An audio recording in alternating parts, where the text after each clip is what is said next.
problem is with the government, who is not allowing the institution to be and do what it should do. It is not only with the courts.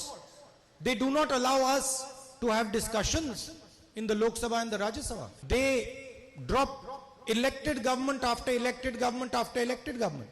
For the first time in independent Indian history, winning an election actually means losing it. And losing an election means winning it.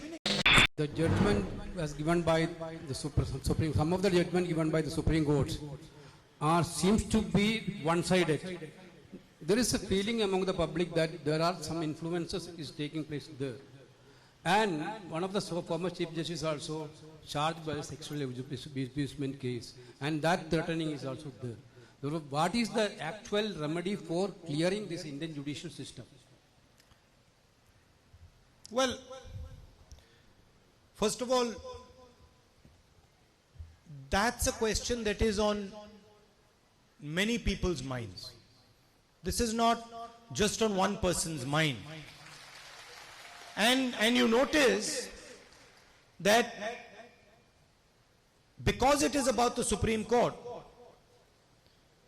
my fellow member of parliament is hesitating in translating. You can see that. And I understand why. I understand why he is hesitating, because the Supreme Court is very powerful.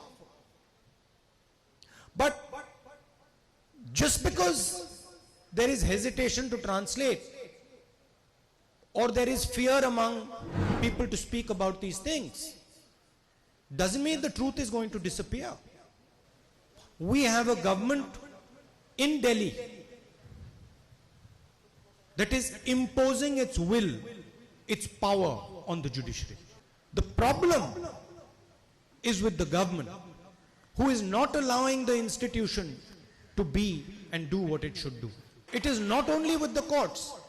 They do not allow us to have discussions in the Lok Sabha and the Rajya Sabha. They drop elected government after elected government after elected government. For the first time in independent Indian history, winning an election actually means. इस तरह के viral videos और देश और दुनिया की तमाम बड़ी खबरों के लिए जुड़े रहें अंधभक्त के साथ।